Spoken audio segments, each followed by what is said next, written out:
He is the founder of one of the most famous vegan meat companies in the world. I'm sure you've all heard about it. Tofurky. Put your hand up if you've had Tofurky. Make some noise if you think it's delicious. Oh yeah, it is. I actually got the privilege to make some tempeh with Seth back in the day, and it was delicious as well. He started the company in 1980 with $2,500 of his personal savings, and Tofurky has helped start the new Plant-Based Foods Association in the USA. A wealth of knowledge, a passionate vegan, and makes all those delicious meats for us to enjoy. Please give a very warm welcome to Seth Tibbott. Sweet, brother. Thank you, James. Thank you.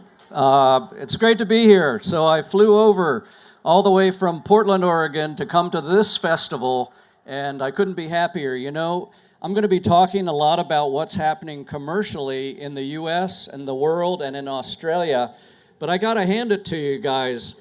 Australia is the 54th largest country in the world by population, but you guys are number 4 in the amount of vegan food that you eat. Like, let that sink in for a minute. 54th population, but number 4 in the vegan food. And after seeing people like Philip and James and all of you guys, it's just amazing to see, and I couldn't be happier to be here. So yeah, I'm going to talk about the future, because I'm obsessed with the future. I'm 67 years old. I've been in this industry for 40 years. Never thought I'd be here this long, but voila, here I am. And so I'm really obsessed with the future. But in order to really look into a realistic future of what is in store for us, I'm going to start with the past, because it's like Churchill said. He said, the further back you look, the further forward you can see.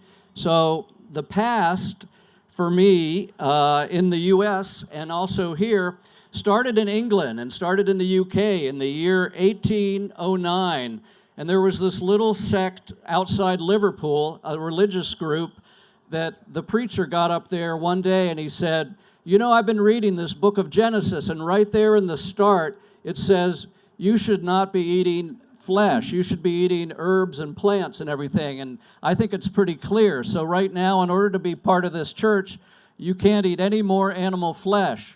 And everybody was like, what are we going to do? They're all freaking out and their jaws drop. It's like when you go skydiving, they take your photo right as you jump out of the plane, and you're just like crazy scared. But they did it. And it was like 1 week later, the neighboring preachers, and they got together and they called it the Beefsteak Chapel. And they said, you vegans or vegetarians, you guys are all going to die because you're not getting protein. Vegetarianism was not even 1 week old, and they were asking, where do you get your protein? And so these guys, they took this kind of grief for about 8 years, and then 40 of them decided, let's go on the boat and try America. So they took 79 days, and they were completely vegetarian on this boat with all these like meat eaters that were the crew and everything. And they were like, hey, do you want salted beef? How about that today? And I don't know what they ate. I get really upset when the vegan meal doesn't arrive, and it's like 8 hours on a plane, and they were 79 days all vegan. But they came over, they landed in Philadelphia. They didn't really take hold in America, but they did inspire a lot of people, like this one guy, Sylvester Graham, who took over after the Bible Christians in the 1830s. He was the guy that started the graham cracker, which I don't know if you guys have over here, but it's very popular in the States. His big thing was, he was like the James Aspie of his day, and he would travel all around America giving lectures, and his big thing was bland food, no booze, and sex more than once a month is pathological. Sound like something you want to sign up for? But he went all around, and he got a college to like adopt his bland diet in Ohio, and they had it for about 2 months, and one of the professors brought in some pepper because he was tired of eating bland food. He threw it in the food. He got fired on the spot for putting pepper in his bland food. So he went around, and he was a very big influence in the United States. At that time, Australia was being marketed over in England as the place you want to come where you can eat meat 3 times a day. And that was a big deal for a lot of people because meat was more like a royalty thing. It's like the rich people, the king's food. So come to Australia and you can eat meat 3 times a day. The UK then started their vegetarian society in 1848. The US started theirs in 1850, and Australia followed suit in 1886 and started a vegetarian society. And in those societies, they would serve these banquets that were actually tasty. So food then, they got the concept like, this diet should be enjoyable too. So that's what happened there. Okay, at this point, there was vegetarians and there were vegetarianism, but there were still no commercial products in Australia, England, or the US. The first commercial product in the US was the same one in Australia. And I will give a Tofurky t-shirt to the person that could name what that first commercial vegan product in Australia and the US was. Anybody? No guesses. It's hard to guess. It was a breakfast product. The first product it was actually 1863, and it was a product called granola, not granola, granola. And it was a breakfast cereal. Everybody was eating ham and eggs for breakfast, and granola came along, and the way they advertised it was they said it was a harsh form of grape nuts. It was very hard to chew, and it was very hard to digest as well. But they said the ads were like, the breakfast cereal you have to soak overnight. And I'm like, I've seen ads, and it says you have to soak overnight. Do you really want to lead with that? I mean, it's like, not only does it taste bad, but it's inconvenient too. Granola. And so he was selling granola, and then this guy, John Harvey Kellogg, came to visit, and he saw granola. He went back and he invented his own granola that didn't have to be soaked overnight, and he called it granola. He got sued, and he said, okay, I'll change the name to granola. So granola was this big product, and it was the first vegan product that was sold in Australia. And that was sold by the Sanitarium Food Company, and they were in Melbourne at that time. And they also did non-dairy milks, peanut butter, and meat alternatives. So Kellogg sold granola, and it was going well, but it was still hard to digest, so he started messing around with corn. He developed the corn flakes, which his brother Will was happy to take to the market, and he became a vast millionaire. In 1895, though, he also invented the first meat alternatives, which were nut-based, and they were Protos and Nuttos, and they were sold in cans, and they were all throughout America. And by 1900, he was selling about 90,000 kilos a year of Nuttos and Protos in these cans. In 1895, the first health food shop showed up in Melbourne. That was a Seventh-day Adventist store. And in 1895 also, the first vegetarian restaurant in the United States opened, and it was called, appropriately, Vegetarian Restaurant Number 1. Great name for it there. But 10 years earlier, in 1886, the Thistle Company Melbourne lunchroom in Melbourne was already operational, and then 6 months later, the Vegetarian Cafe and Dining Rooms opened up in Brisbane. So you guys were like 9 years ahead of the U.S. in vegetarian restaurants. So good for you there. And by 1904, there was 57 restaurants in the USA. All these restaurants, by 1914, there was every capital city in Australia had a vegetarian restaurant, and they were usually Seventh-day Adventist, and these stayed open until the 60s when people like myself and some of the people here came along, and it was a new consciousness of counterculture. And so I had been a teacher for 8 years out of college, and I was a naturalist. I had been a vegetarian, and I was in love with tempeh. So I started making tempeh at night in this small little co-op. I had 2,500 bucks, and I was inspired by granola because when I was in college in 1972, the only place you could buy granola in my college town in Ohio was in, we call them head shops. What a head shop is, it's a place where you go if you smoke marijuana to buy zigzag rolling papers and marijuana smoking pipes. And people would come in and they'd go, I'll take some pipes and a zigzag and give me some of that granola too. I'm going to be hungry later on.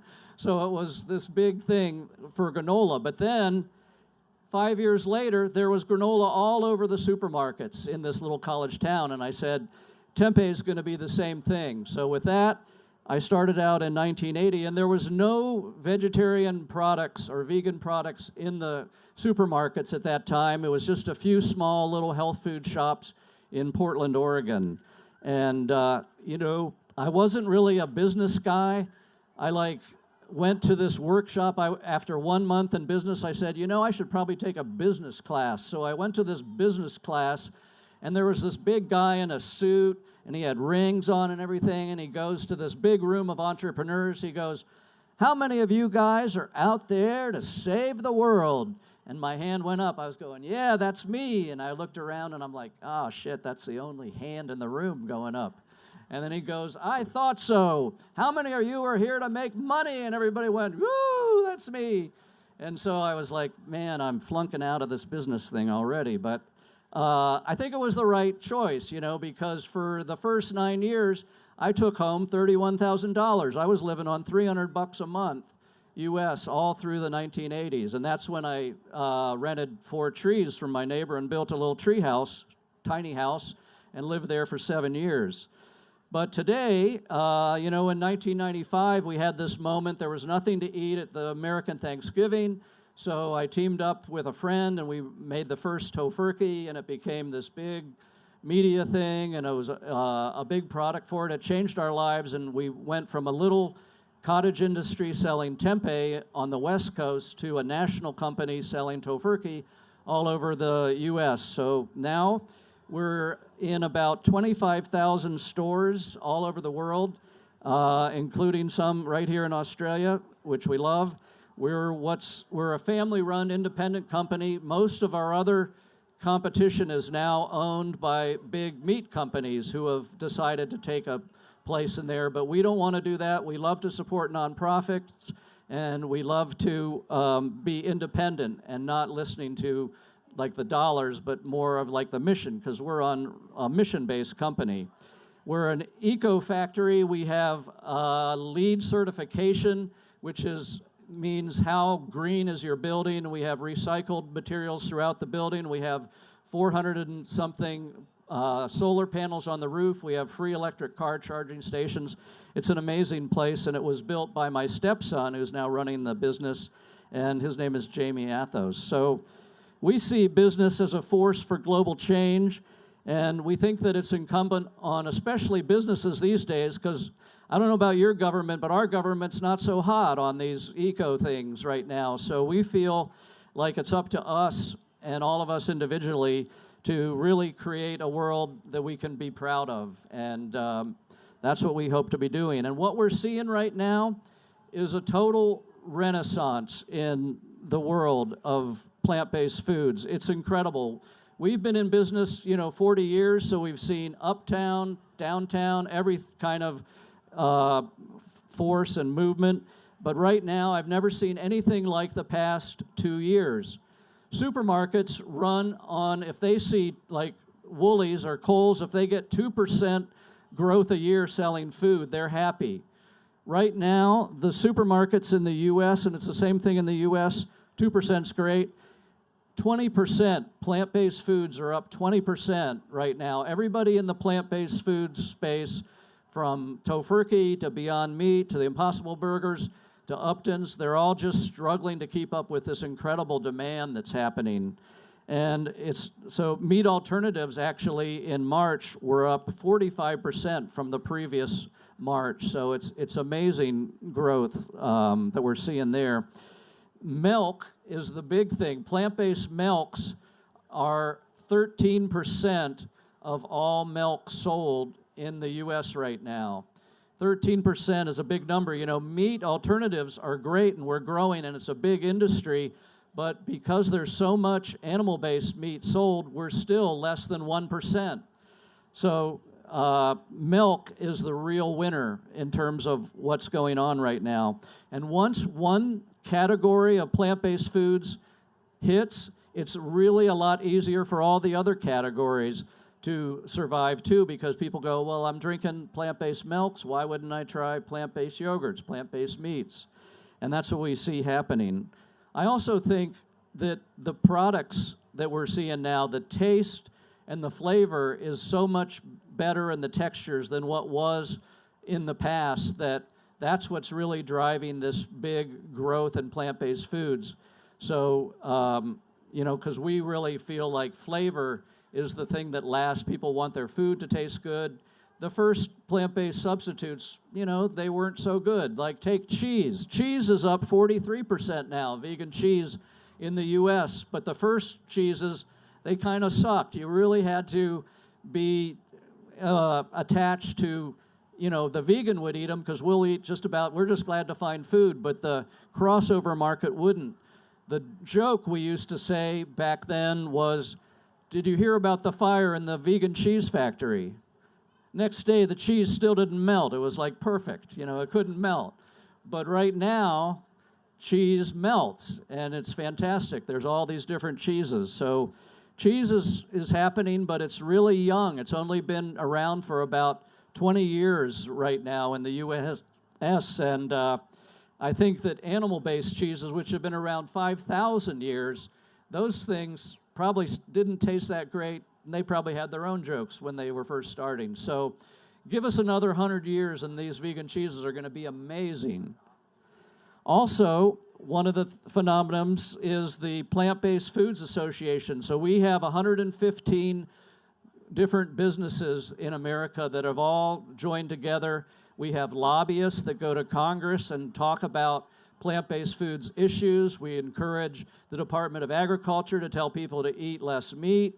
And it's really great. Everything from Campbell's Soup and these big companies to very small, tiny startups are part of this association. But there's 5 companies on the board, but there has to be 3 out of the 5 have to be all vegan companies so that we can control the direction of the Plant-Based Foods Association. And it's really been a great thing. Worldwide, I've been tracking vegan restaurants worldwide. And the city with the most vegan restaurants in the world right now is London. London has 128 vegan restaurants within 30 kilometers of the city center.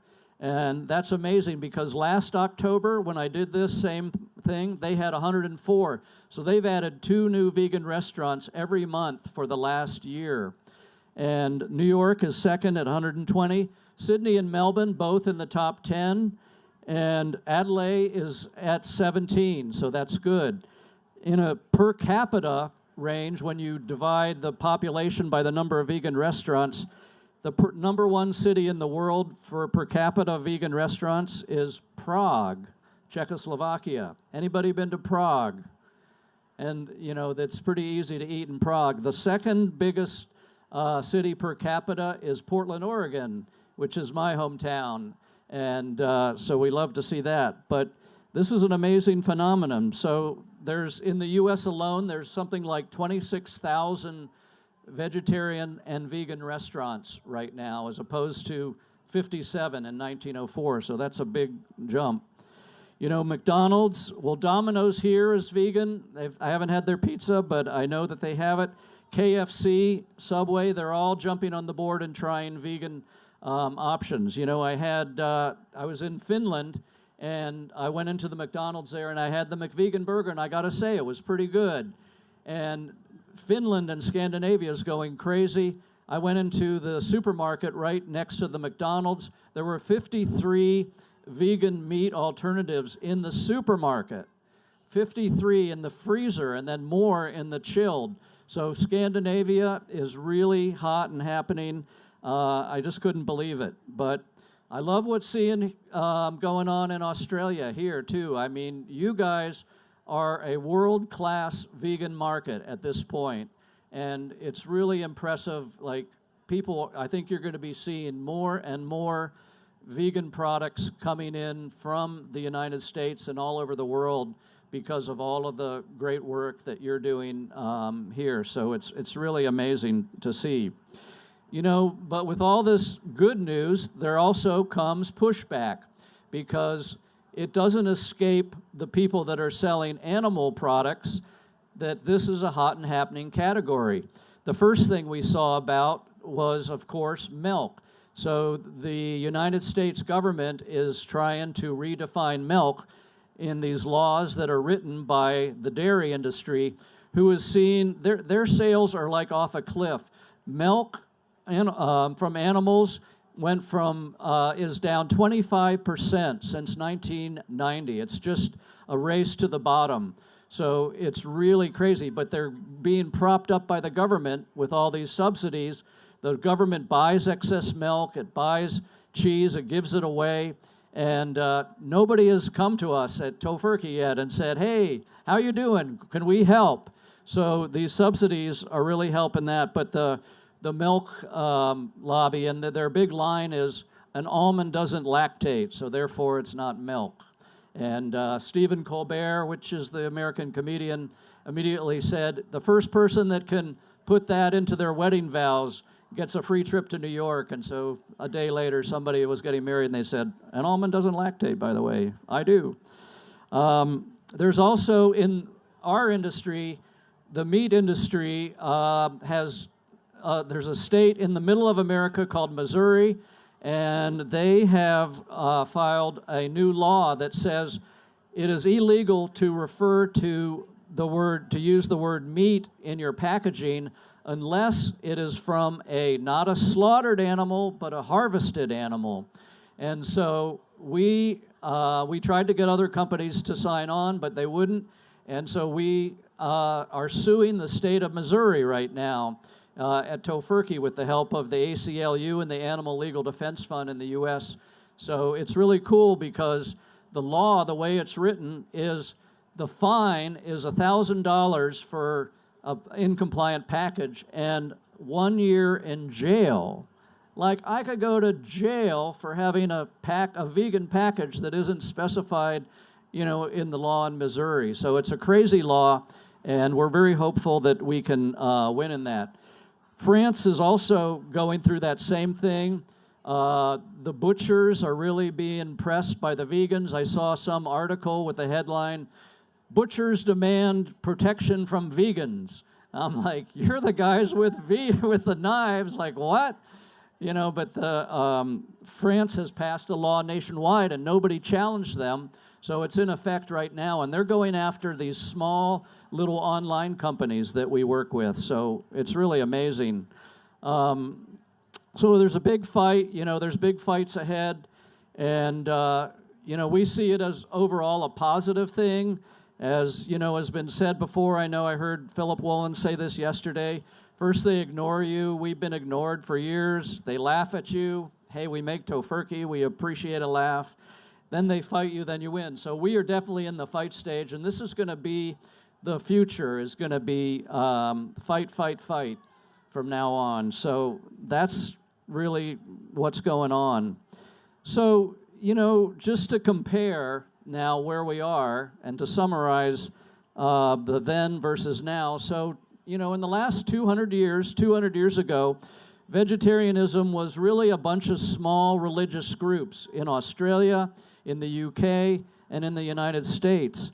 Now we're like 600 million strong, secular, religious, all over the world. There's vegans and vegetarians.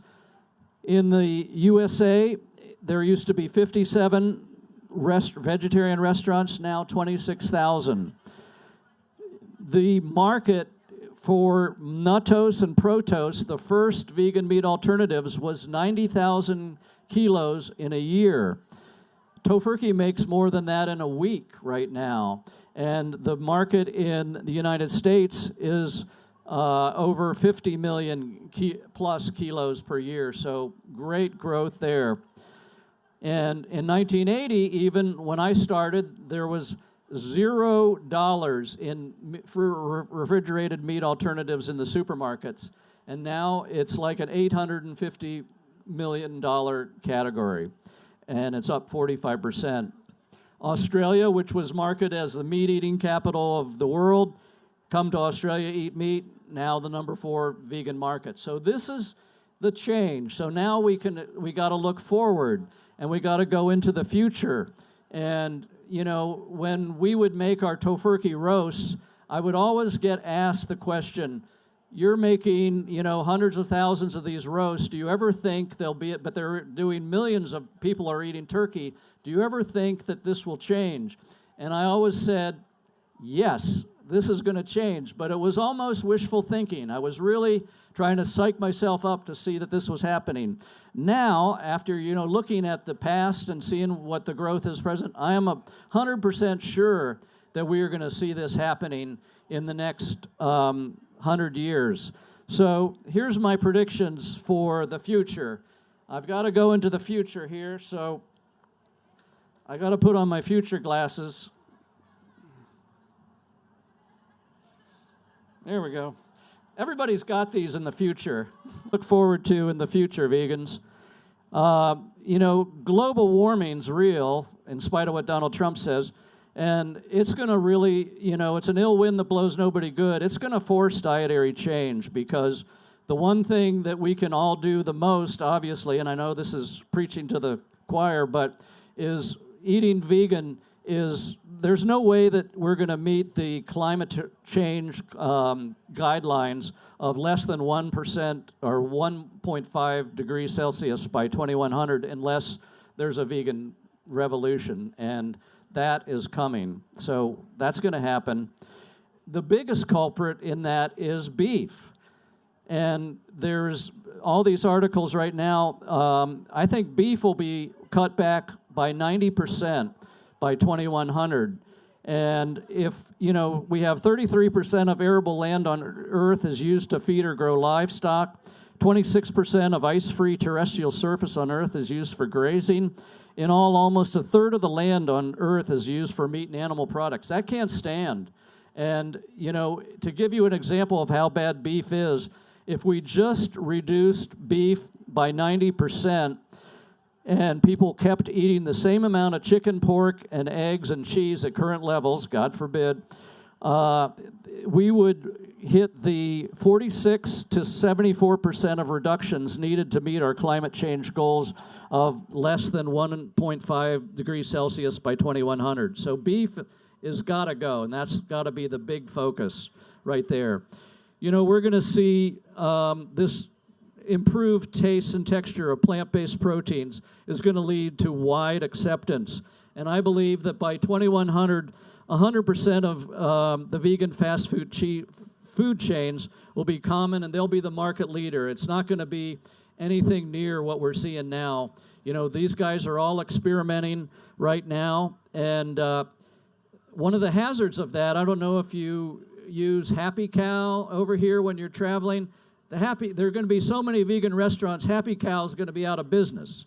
But there will be a new app called Where's the Beef?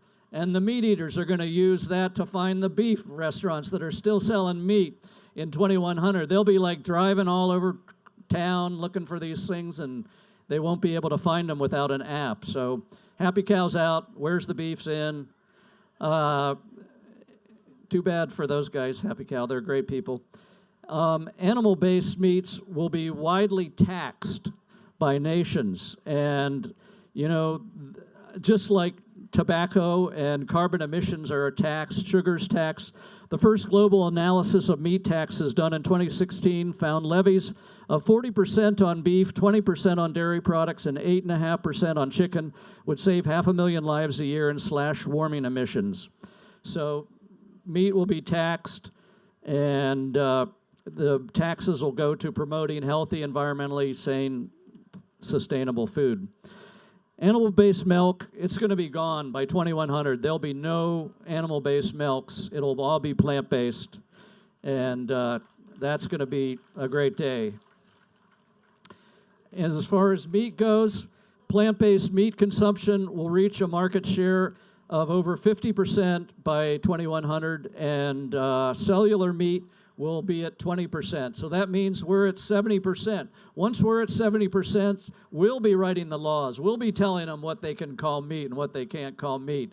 We'll be having our congressmen help us.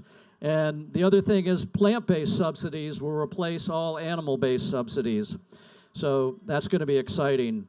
And by 2100, Mars is going to be settled. We're going to be on Mars, and they aren't going to be taking any cows and pigs up there. They wouldn't be able to feed them if they even made the trip. It's all going to be a vegan planet.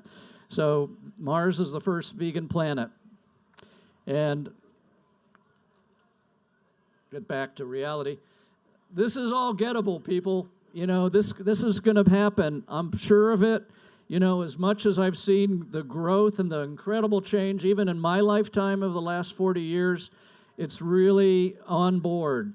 And, you know, I want to leave you with this. This is like, you know, it's hard when you leave a festival like this thinking, you know, maybe we should be further along, and you can get all sad. And especially when I go back to the United States and I see the political landscape there.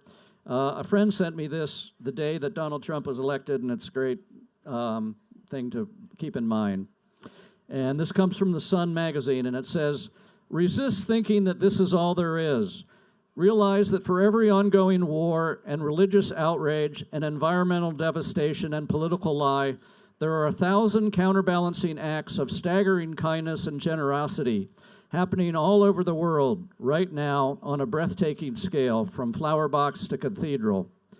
Resist the temptation to drown in fatalism, to shake your head and sigh, and just throw in the karmic towel. Realize that this is the perfect moment to change the energy of the world, to step right up and crank your personal volume, right when it all seems dark and bitter and offensive and acrimonious and conflicted and bilious. There's your opening. Remember magic, and finally, believe you are part of a groundswell, a resistance, a seemingly small, but actually very, very large impending karmic overhaul, a great shift, the beginning of something important and potent and unstoppable. Thank you very much.